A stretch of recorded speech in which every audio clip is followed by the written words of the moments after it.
किसी भी खुशी के मौके पर झटपट से ये लड्डू बनाइए, आप भी खाइए और अपनों को भी खिलाइए और खुशी दोगुनी कीजिए। राधे राधे।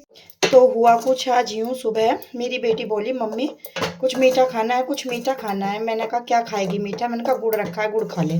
बोली नहीं कुछ मीठा खाना है। तो मैंने कहा हलवा बना दूँ कि नहीं हलवा भी नहीं खाना, कुछ और खाना है। तो मैंने कहा कुछ क्या बनाऊँ बेटा? फिर मेरे ध्यान में आया कि झटपट तो सिर्फ बेसन के लड्डू ही बन सकते हैं। तो फिर मैंने लिया बेसन, फटाफट कढ़ाई रखी और मैं लगी इसे झटपट से बेसन को भूनने के लिए, क्योंकि एक बेसन ही ऐसा है जिसके झटपट से फटाफट से मीठे लड्डू बन सकते हैं। बेसन में घी डाल देती हूँ भूनने के लिए। बेसन को तब तक भूनना है जब तक इसमें से सौंधी सौंधी खुशबू ना आ जाए और बेसन अपना येलो से ब्राउन कलर का ना हो जाए।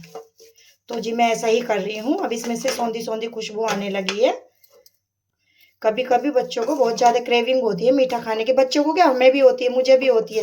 और बेसन के लड्डू तो खास तौर से ही फेवरेट रहते हैं हमारे।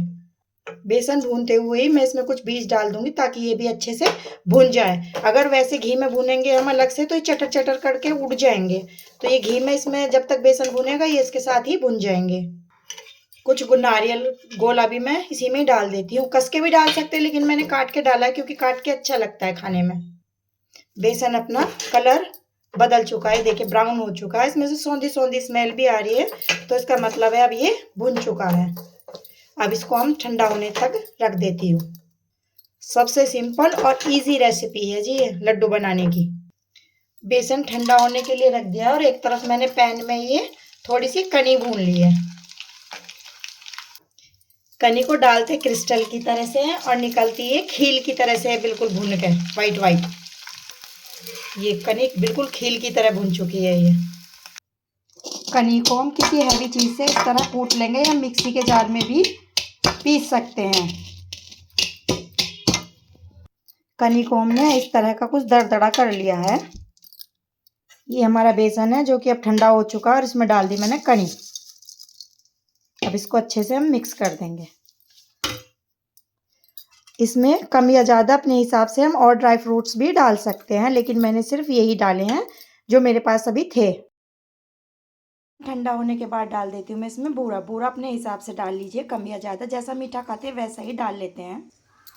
गरम बेसन में मैंने बूरा इसलिए नहीं डाला था क्योंकि वो मीठा बह जाता, नॉर्मल चल जाएगा, इसीलिए मैंने नॉर्मल से में ही ये बूरा डाल दिया। अच्छे से मिला देती हूँ इसे। अब यहाँ पे हाथ से काम चलेगा, कलछी से नहीं चलेगा, क्योंकि पूरा कलछी से अच्छे से मिक्स नहीं हो पाएगा, हाथ से हो जाएगा। तो मेरा ये चलेगा हाथ। अच्छे से मैं बूरे को बेसन में मिक्स कर देती हूँ।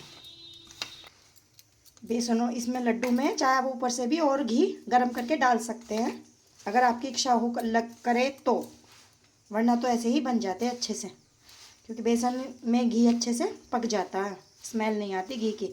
बच्चे खाते नहीं ना। अब लड्डू अच्छे से बुझ रहे हैं, देखिए अच्छे से बन रहे हैं लड्डू।